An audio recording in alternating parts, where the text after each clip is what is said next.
Meow. The Tower of Babel from the first book of the Bible tells the story of a united human race coming together to build a city and a tower with its top in the heavens, and being struck down for their hubris. The Almighty, whose reasoning is not elaborated in the story, responded with the collective punishment of different languages to confuse and divide everyone, making such collaboration impossible in future. God did a war crime on us because tower too big. When I say God's reasoning wasn't explained, of course, the general understanding is the big man is none too pleased with the human race threatening his cosmic top spot. And the Lord said, look, they are one people, and they have all one language, and this is only the beginning of what they will do. Nothing that they propose to do will now be impossible for them. The Dutch painter Peter Bruegel the Elder depicted the Tower of Babel at 2 different stages of construction, reaching past the clouds and progressively eclipsing the surrounding landscape.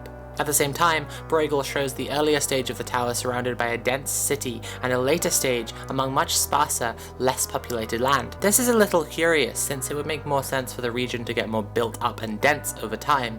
It may well be these are just 2 different imaginings of the city and the tower, as well as different semantic readings. But the effect can also be read as population disappearing inside the tower, as though Babel were hoovering up all the people of the earth into one united project to conquer the heavens. The hubris of mankind is brought into visually familiar context by the architecture of the tower, which Bruegel has based on the Roman Colosseum.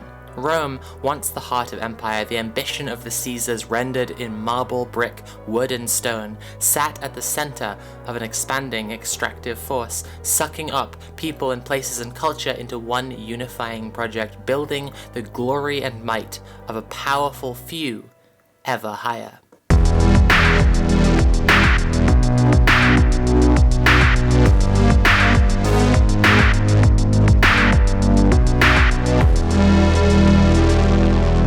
It's a good moment to talk about technology and how we appear to be acting like it's going to save us. It's not. Techno-optimism, unsupported by actual science, economics, or basic feasibility, has been rampant for a few years now, with claims of miracle doodads more and more disconnected from reality escalating as the crises that these inventions supposedly are going to solve worsen and the contradictions sharpen. From the eternally elusive carbon capture and storage magic box with a fan on it that will somehow reverse climate change, to AI, to Elon Musk's Mars colonization, to UBI, to eco-cities, lots of people are putting all their eggs in the basket of one technological or technocratic solution with more or less merit in different cases to solve a problem that, no matter how much merit a technological or scientific invention or discovery has, must be solved by some amount of change in the way we fit together socially. This is not to discard the benefits of any of the things I've just listed. In this video, I want to talk about how when it comes to social problems, technological solutions are frequently inapposite, occasionally impossible, but without a more robust understanding of reality, simply incomplete. In an interview with the New York Times, Andreas Malm, the author of How to Blow Up a Pipeline, said that his next book, Overshoot, will examine the current model that technology-focused plans to combat climate change are working from, that we can exceed targets for global warming and then turn the temperature back down by cleverly deploying the right technologies. Malm feels it isn't going to work. I think this is extremely implausible. But the idea is that you can exceed a temperature limit, but respect it at a later point by rolling out technologies for taking it down. What pass themselves off as the great rational publications of record for our age throw nice, crunchy, delicious data at their readers like a street magician doing misdirection. The Economist publishes articles like Climate Tech, Bridging the Gap Between Innovation and Impact, which really sounds like it's going to tell us about emerging climate technologies and how they're expected to reduce emissions or improve the situation. Reading it, we are treated to graphs and figures on early-stage climate tech firms by type of funding, share of funding against greenhouse gas emissions by energy sector, venture capital investment in climate tech over time, climate tech investment per capita by European countries, number of climate tech companies in European countries, and we come out of it having learned an interesting enough little factoid. that Estonia is leading the way in the climate tech startup sector by a huge margin, and we can all go tell our friends and feel like we've been educated on how the situation is progressing. This is frankly unhinged. Did you spot the misdirection? They're measuring possibilities only in dollars invested because there isn't data to show for technologies that haven't been invented yet. And even if there were, there aren't plans to turn any of that technology into meaningful infrastructure, and even if they made those plans, it would only work as carbon indulgences. By Malm's overshoot theory, it would forgive pollution that's already ongoing, because stopping that pollution would require systemic change. In fact, it would require complete systemic overhaul.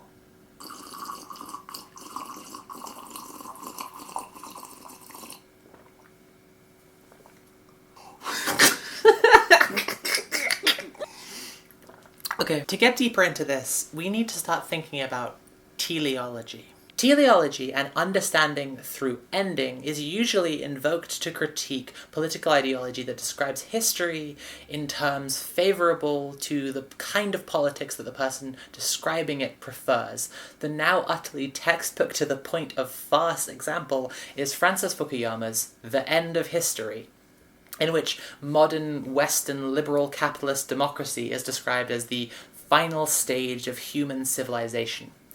Teleology, however, more broadly, is about understanding phenomena by what they cause rather than what caused them to happen. It is teleological, for example, to assume that anyone who leaves a restaurant without paying went in intending to dine and dash. What is the charge? Eating a meal? A succulent Chinese meal? In reality, someone may forget or be distracted or not understand the way the restaurant works, or have an emergency and have to leave halfway through the meal, or realize they have no money after having dined and then, yes, decide to dash. Oh, that's a nice headlock, sir. Oh, yes.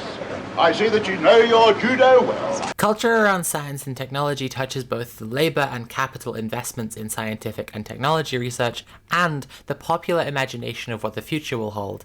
But the enmeshing of these elements creates a teleological schedule for the future progress of discovery. What we see in science fiction, we come to expect in some real terms is going to be invented on time. Let's be as kind as possible to science fiction here. Since the invention of the genre, sci-fi has been home to politically activated, working-class, often labor-organized authors using the struggles conceptually of technology to explore tensions between classes and society.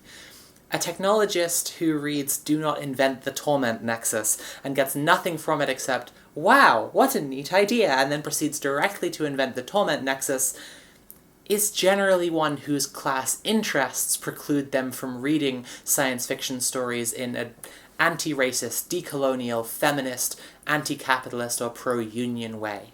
Everyone at NASA loves Star Trek, right? Science fiction has an inspirational and cultural value, and therefore has succeeded in predicting some technologies or inspiring things that captured people's imagination enough for them to strive to create them. But then this creates a cultural force where people started to accept science fiction as heralding technologies depicted in it as things that will necessarily come into being. We will have flying cars. Okay, no, we won't, but we'll have self-driving cars. No, they don't really work, and public transport solves all the problems that they would seek to solve better, and so on in this disappointing eternal merry-go-round. I recently saw a car ad that talked about having a highway assistant, active lane change, and active protection, some features that would previously have been part of what you'd call self-driving, where the car would react to dangerous situations or handle some things that self-driving technologies can achieve successfully.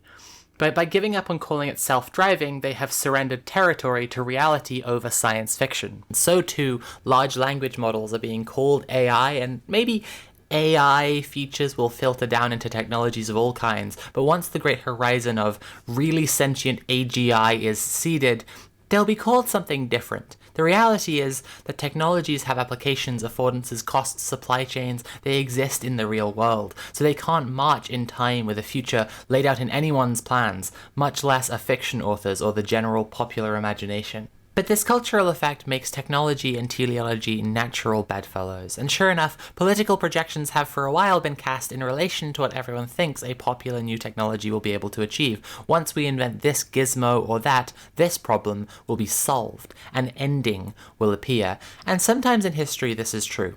AIDS, for example, used to be a death sentence, and now it isn't. Does that mean that all of history, or that the history of HIV, was leading up to a point where preventative medicine was invented? No, but it is tempting to view history this way. The history didn't stop at the point where medicine was invented. In the US, the FDA refused to approve HIV and AIDS medicines after that invention because of the genocide through neglect approach of the anti-queer administrations there. The US embargo on Cuba made it impossible to get preventative medicine into the country, resulting in a quarantine strategy. The question and answer story, the problem and solution story, is not isomorphic to reality. It makes history comforting and comfortable, but narrativization is anathema to history, despite every way that we first learned history as children. When someone, or many people, or a whole culture make projections about the future, they're necessarily stating a belief, and beliefs should be assessed on their logical fortitude. Techno-optimism as a belief is an inherently teleological one, though it seems like looking at history, technology will improve is a reliable bet. It's only a reliable bet looking backwards. Alexander Fleming didn't know he was going to discover penicillin. He came back from holiday to find a mold that would change the lives of billions of people. It's true also that science and technology can be progressed by investment, that money gets the questions answered a lot faster a lot of the time. But the thing about questions that we haven't answered yet is, well, we don't know what the answers are. The assertion technology will improve is also a very vague one. Improve how? Improve in what ways? To improve implies a direction. You must improve towards something, and technology, it seems, often improves towards the goals of people with power. Since we've gotten this far and we've already defined teleology, it would benefit us to stop and actually define what technology is too, and this can help us see how this fits together better. Technology isn't just electronic or mechanical. Medicine is obviously technology. But even physical forms of technology with tangible, grabbable object manifestations is a limited scope for what we mean when we say that word, since there are technologies of governance, economics, community structure, and many other intangible forms. Technology is the application of conceptual knowledge to achieve a goal. I know this gets very abstract and starts to feel very far away from what we usually think of as technology, but for an example, the public-private partnership is a technology of neoliberalism, and it's kind of just as abstract a technology as, say, the cloud. You can't hold it in your hand, but it's very much there, and it's very much a tool used by a system and used by people who work within and for and of that system. It's an avenue of agency. It is in the nature of power that the parties who possess power control avenues of agency, and so this is how technology and power fit together. The conceptual knowledge being applied is dictated according to the power biases in society. The application is shaped by the resources available, and who has what resources is shaped by and is a function of power. The goals being aimed at in the first place are the goals of the powerful. Is technology evil? Well, technology is a tool, and to be morally neutral, it would have to exist in a society where power was also neutral, a perfect, total democracy. Technology is not well poised to change who has power, and often tends to move toward the interests of the powerful. The teleological law of technology that so many science fiction writers seem to be trying to warn us about is that technology may not be evil, but it seems to be trying. So is it any wonder people are afraid of technology? Technology! Seeing technology as poised to ever more deeply ingrain the power of the already powerful feels like it should lead us to a radical anti-progress, a narco-nihilist or a narco-primitivist stance that is deeply suspicious of new technologies, a sort of hyper-Luddism. This is, however, drawing the wrong conclusions from the logic. The problem of technology is the society within which it exists, and it is technologies of power and control, not just technology, that should be smashed. and sometimes they're the same thing. The arms factory picket, the police abolition protest, and the Luddite sledgehammer are one and the same in this view. Thesis 3 of Avia Sarah Day and Shanice Octavia McBean's book Abolition Revolution states race is at the heart of policing.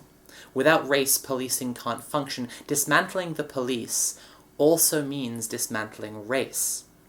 Technology may seem like an eternal march forward, that it is never possible to turn back, and technology certainly benefits from this reputation, but popular calls for abolition tell us that an awful lot of people feel the exact opposite. Lots of people are demanding that we engage with and understand technology in a completely different way, and that includes technologies of governance and control that shape our society.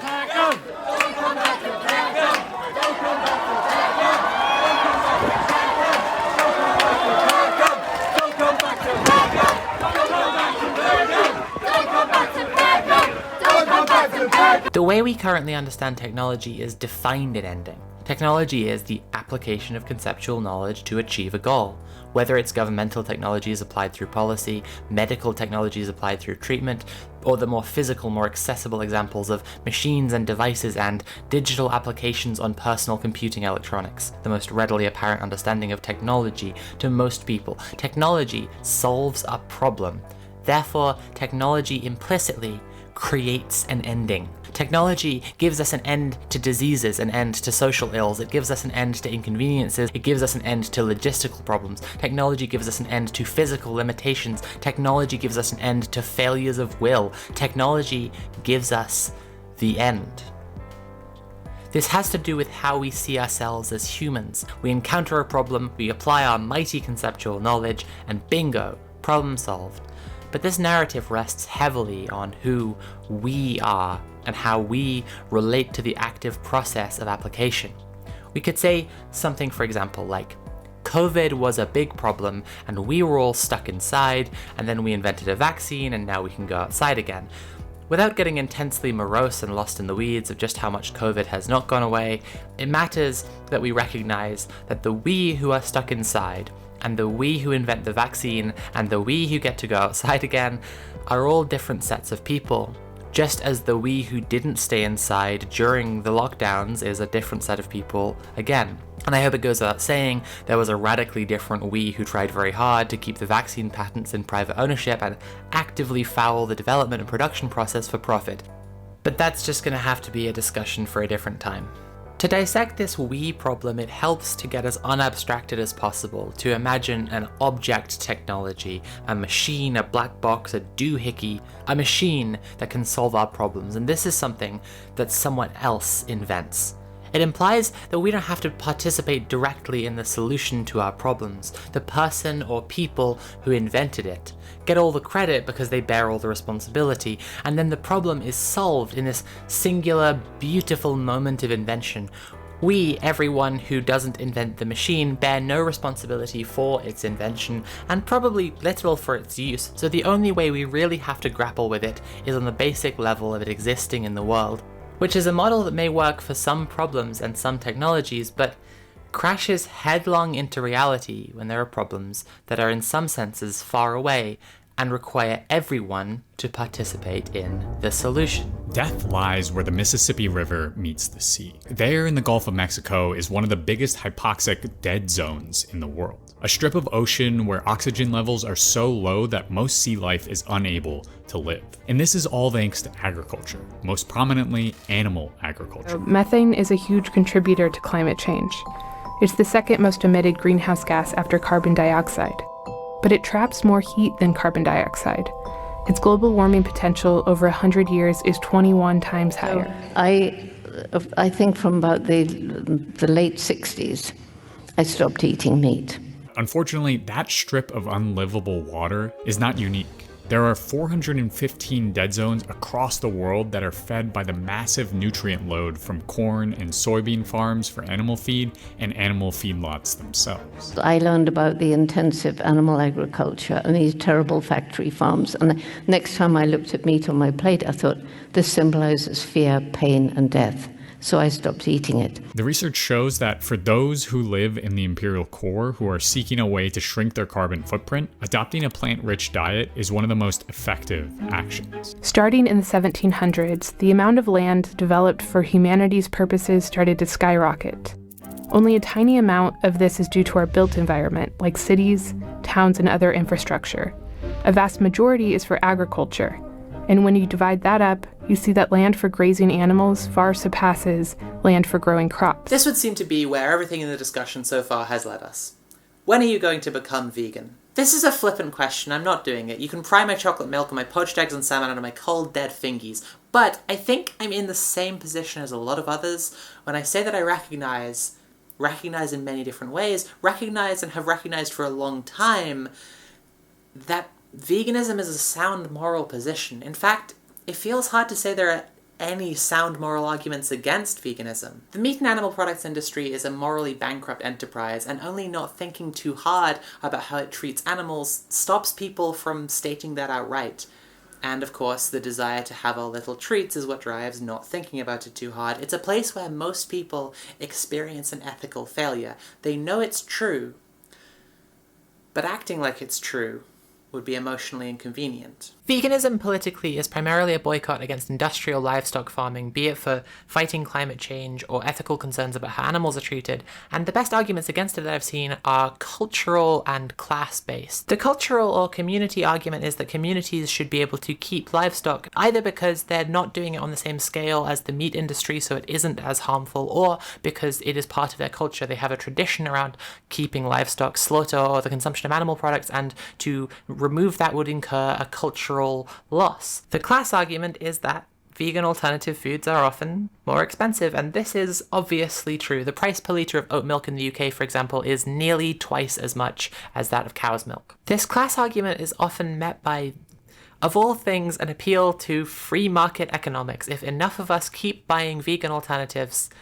then they will get cheaper. Christ on a cracker. So here's where I'd like to stage an intervention into how we're examining responsibilities for solutions to big problems and solutions that involve lots of people.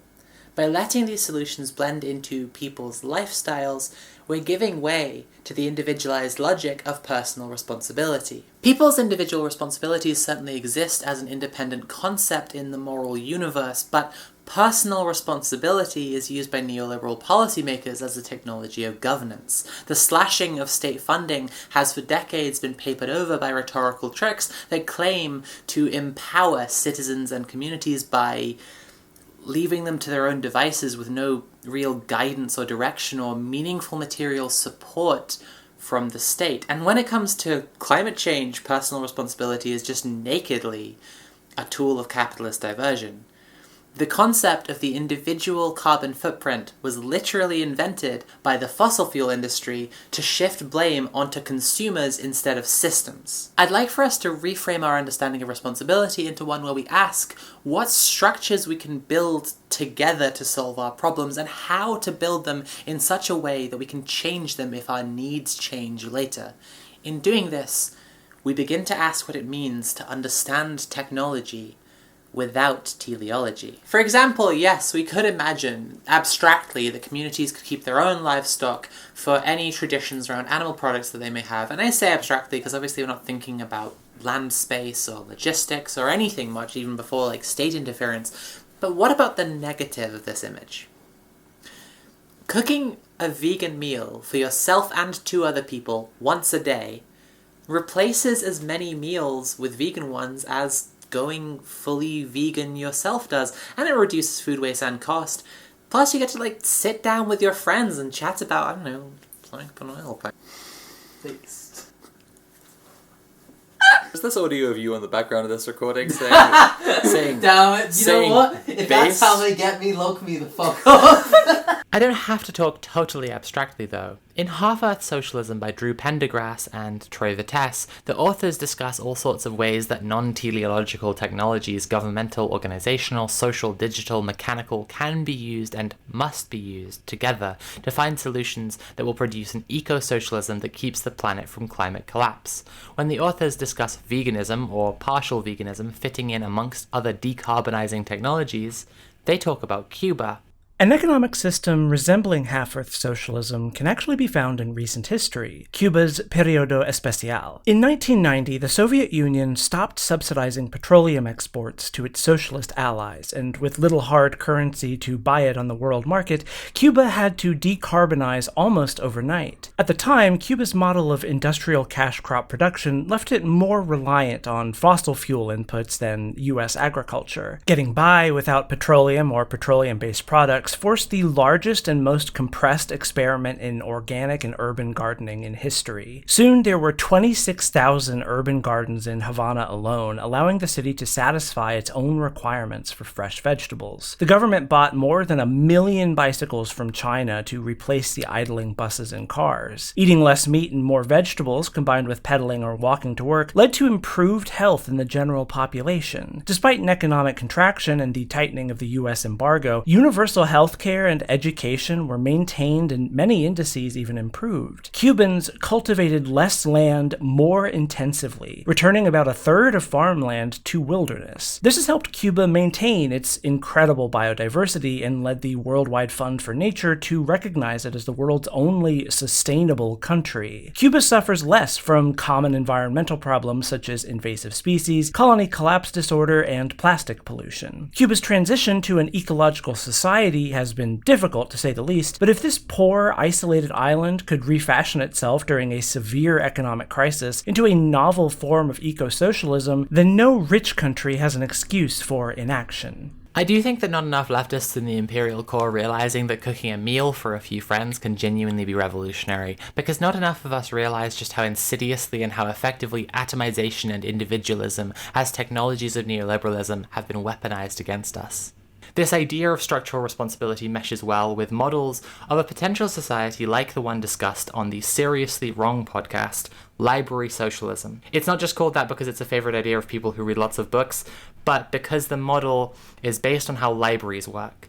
The hosts of Seriously Wrong have spent a long time outlining the idea of a society in which property relations are changed so that things are owned in usufruct, meaning, as it says on librarysocialism.org, you can use things, but you cannot deny them to others when you're not using them, and you do not have the right to destroy them to prevent others from using them. So, for example, the farmer is welcome to grow crops on a given plot of land, but if they choose not to, somebody else can use the land. This vision of library socialism comprises this change in property relations, a drive toward complementarity, and a guarantee of an irreducible minimum, like universal basic income but conveyed through access to the basic needs for a good standard of living rather than a financial sum. So actually not like universal basic income, simply better. In my estimation, targeting the specific places we cede responsibility to the state, or private companies, or other authoritative bodies within capitalism and building structures to take that responsibility back is the kind of prefiguration that leads directly to what the wrong boys have been describing.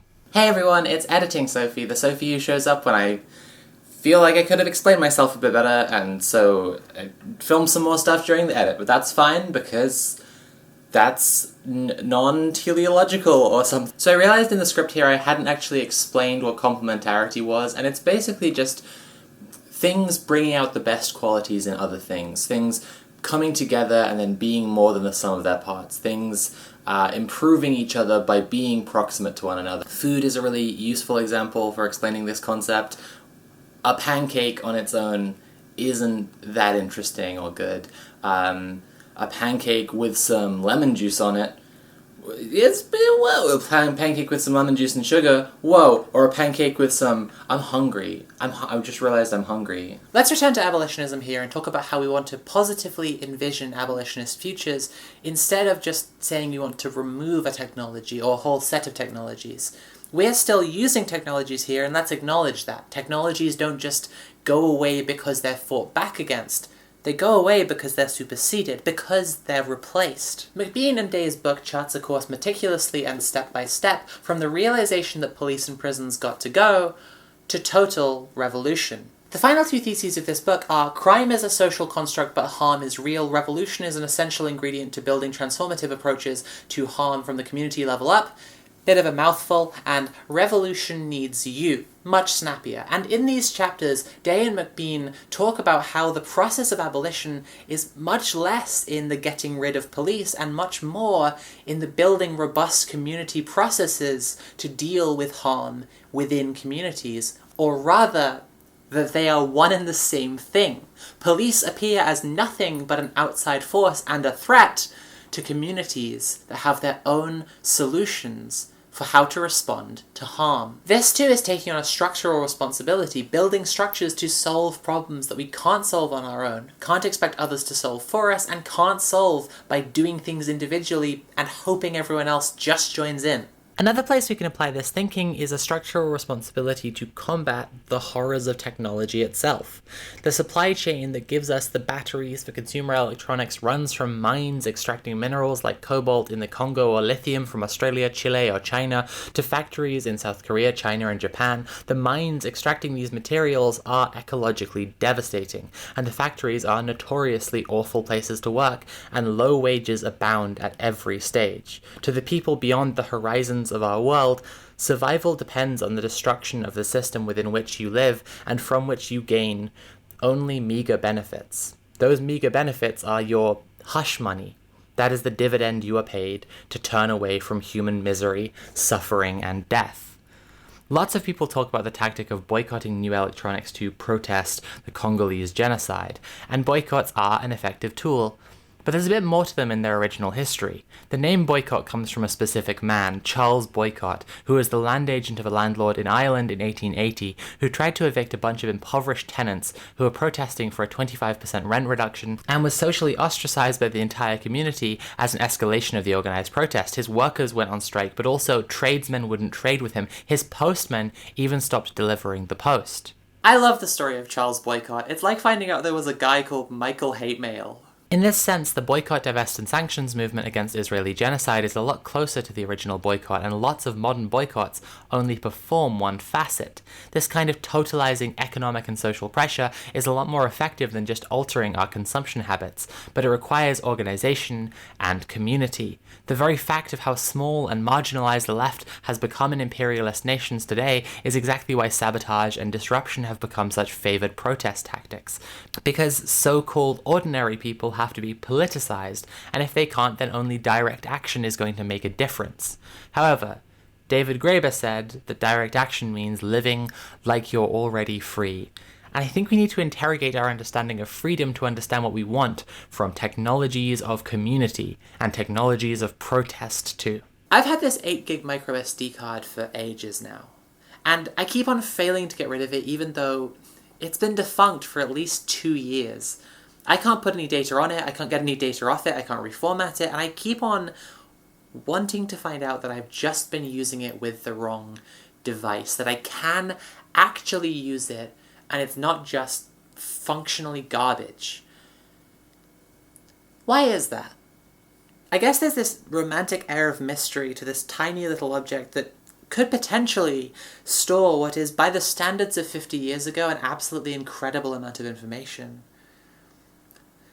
Or it could already be storing that information, but the information is irretrievably lost, right? A quarter-square-inch epistemic lacuna, a burning Alexandria in the palm of your hand, the little machine that couldn't. My memory card was made in Taiwan.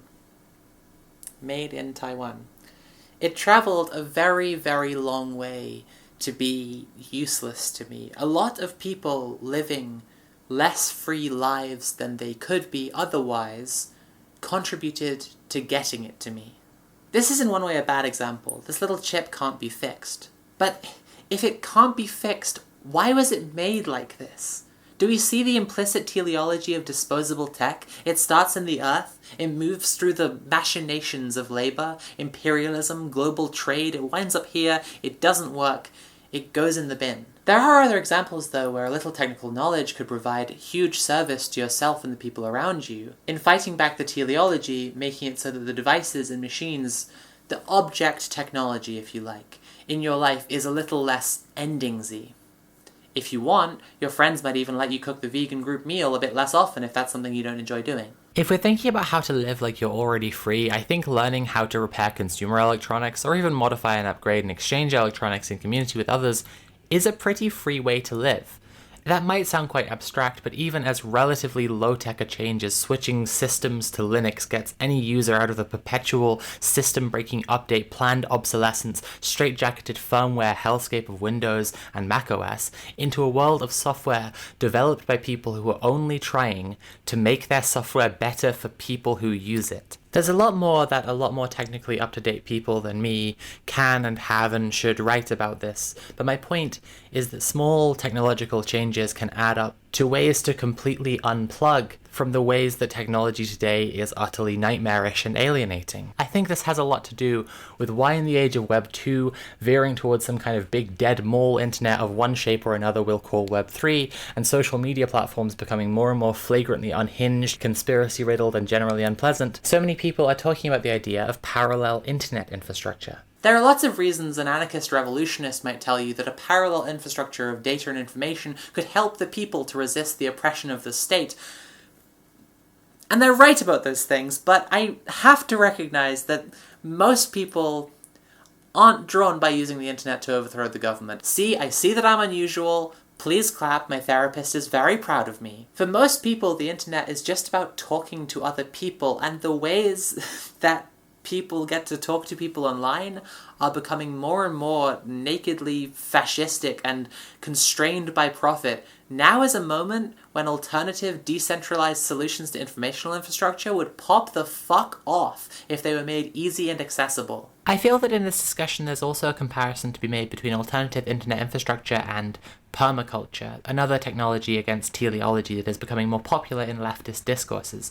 This is about rethinking what technology means to us, and permaculture discussions, and I'm saying it like that because it's a very broad field with an enormous amount of thought and diversity, treat the land and forms of non-human life on it as something we can benefit from, yes, but not a means to our ends. A lot of the things we think of as the special benefits of the global capitalist system are things we could get for ourselves with some working together, and honestly, not that much imagination. The kinds of freedoms that would really benefit us are not about being dependent on or involved with fewer people. In fact, when I was on the ZAD, an autonomous zone of intentional living comprising many communes in France, last year the Zadistes told me loneliness is the capitalist disease. They said it might sound absurd to say, but nobody here is ever really lonely. It was something I could really feel when I was there, and I could feel a lot more strongly when I came back. If our idea of freedom involves fewer people, our idea of freedom is backwards. The kinds of freedom we need most come from working together and sharing ownership and responsibility of the structures in our lives. Another thing I saw on the ZAD that subverted my ideas about technology was a deliberate multiplicity in the design of things. It was called stack functioning, a conscious effort to make things serve multiple purposes, like a visitor center that is also an organizational hub, like the floorboards in the visitor center that is also an organizational hub, that are also hidden compartments, and also riot shields. It wasn't capitalism that invented the internet, or foods you eat, or technology you benefit from, it was people, and people could produce all those things under a framework that doesn't point us in a direction and insist we go there beyond feasibility, safety, or concern for the future. I'm playing in a somewhat abstract space here, but I always get here so quickly because it is that feasible if we engage in this kind of liberatory structure building to get to places that feel unimaginable when you're working alone. 2 years ago, before the work, this was a barren wasteland. Nothing had been grown here for 40 years. Because the degree to which the current society has us alienated and siloed is absolutely absurd, the things they have us doing without thinking about the wider consequences on the world can only be achieved by making us this isolated and dissociated from the rest of the planet. I mean, the motherfuckers have us smoking batteries. Look, friends do not let friends buy disposable vapes. I'm not telling anyone off for enjoying delicious nicotine, but like, a refillable vape rig can cost the same as like 5 disposable vapes, and have you not just constantly smoking and then throwing away batteries? Obviously that's a decision someone could make on their own, but with people around you encouraging you, or even buying you one as a present, it could get you to stop just smoking goddamn batteries like a dystopian cyber addict that George Lucas would think was a bit much. Sometimes Editing Sophie is here because I didn't explain myself very well, and sometimes Editing Sophie is here because I filmed really late at night and some of the shots were blurry and I need to film them again. And now, seamlessly continue the essay. Better than that, quitting anything addictive is hard, and it gets easier when there are people around you supporting you to do it. This is actually something that people come together the world over to form structures to help facilitate, because changing deep-rooted behaviors is a really hard thing to do, and nearly impossible when there aren't people helping you do it. This isn't a dissection of the 12-step program, though. I'm not in the business of starting YouTube beef with my higher power. Moreover, addiction is actually a great place to talk about how arranging ourselves in sustainable and changeable ways doesn't just mean one possible structure, but lots of different non-teleological technologies. In their pamphlet, The Revolution Will Not Be Sober, Zoe Dodd and Alexander McClelland encourage the reader to imagine a politics around drug use that doesn't focus on sobriety as an endpoint. They highlight radical sobriety groups as an alternative to the 12-step programs like Alcoholics Anonymous and Narcotics Anonymous, but argue their case against the claiming of sober addict as a political identity as opposed to those still using drugs. They say, so-called radicals in the radical sobriety movement could be unwittingly promoting the aims of the ongoing colonial project and furthering a pathologizing logic which results in criminalizing people who use drugs and denying them agency over their lives. These are major concerns for those working in activist communities, especially for those who are working to address issues of damaging laws, prisons, mass incarceration, criminalization, healthcare access, and forms of social marginalization that are driven by pathologizing attitudes towards people who use drugs. For these authors, the way that organizers have responded to the struggles of drug users has continued a direct legacy from the moralizing and stigmatizing attitudes in society that lead to most of drug users' problems in the first place. There is a structural responsibility taken and shared in recovery programs that enable sobriety, but for others, the structural responsibility is to make drug users safer, whether they decide to keep using drugs or not. This is just one example of structural responsibility, and this has just been a handful of examples of it. But I think that organizing structures to take that collective responsibility for things works a lot itself like permaculture, like building an ecosystem of interrelating mutualities, things that exist to their own ends, rather than driving towards one ending that serves someone else. The first step in building these kinds of structures is a hard one to figure out, and different organizers always have different ideas, whether it's starting with a problem that people are particularly pressed about right now, or providing something people need, or starting with your values and your aims and writing a constitution. I think rather than telling you what I think is the way to do it, which would change from case to case anyway, the most fitting thing I can do in this essay is encourage you to take responsibility away from me as the singular authoritative idea haver and discuss amongst yourselves. And I think the best way you could do that is with a reading group. Do a little bit of library socialism of your own by sharing ideas together in usufruct. Engage in complementarity by discussing and improving concepts together. Reading groups take collective structural responsibility away from the intellectual, the academic, the thought leader. And reading groups are just fun, you know, like you get together with your friends, you read some bell hooks, some Deleuze, some Fanon, some Lenin, some Graeber, some Angela Davis. You encourage each other not to vape, you share a vegan meal, you talk about how to blow up a pipeline, the book, because I was always talking about the book, because this was always a video about reading groups. It's all about building these structures together to give everyone more freedom, more autonomy, more choice, more agency, and building them together so you find that they interleave, that they stack together, that they complement one another. The Black Panther leader Fred Hampton, reflecting the program that the Black Panthers were doing, famously said, "First you have free breakfasts, then you have free medical care, then you have free bus rides, pretty soon you have freedom." The more practices and structures like this that you can put together and find and discover for yourself and the people around you, you'll find yourself freer in ways you can't imagine yet, in ways I can't yet describe. The Tower of Babel itself wasn't scary to God. Communication, specifically to the end of cooperation, is the technology that makes us more powerful than the Almighty, and the human power God fears the most. This is only the beginning of what they will do. Nothing that they propose to do will now be impossible for them.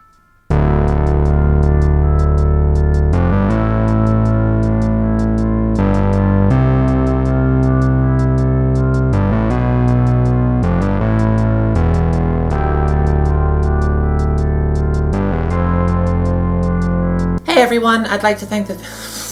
Hey everyone, welcome to the end of the video. It's the endings of the video. Hey everyone, welcome to the end of the video. Thank you so much for watching. I hope you enjoyed it. Did you like it? Was it good?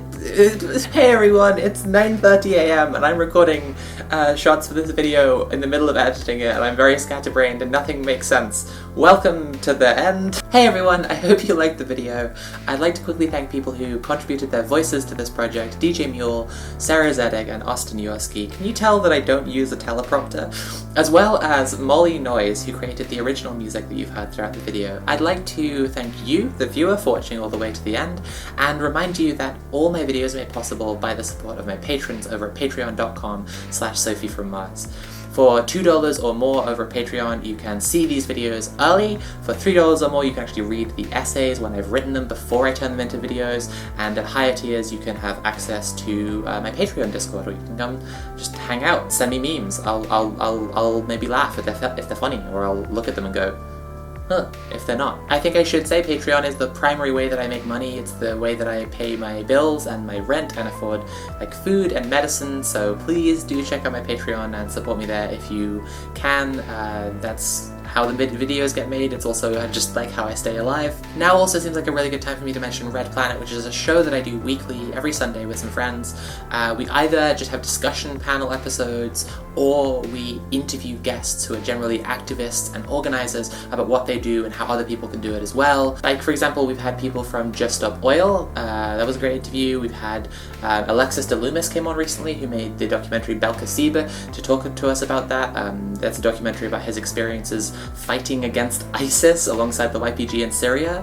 That was an amazing episode. The show is live streamed on Sundays, but it's also available as a podcast and on our VOD channel. There'll be links in the description, so please check that out. Also, when I mentioned in the video the ZAD and the documentary that we're making about that, it's through Red Planet that we're making that, so please check out Red Planet as well. You can find all the links below, as well as the link to my Patreon. So thank you so much again for watching, and I'll see you next time. Bye!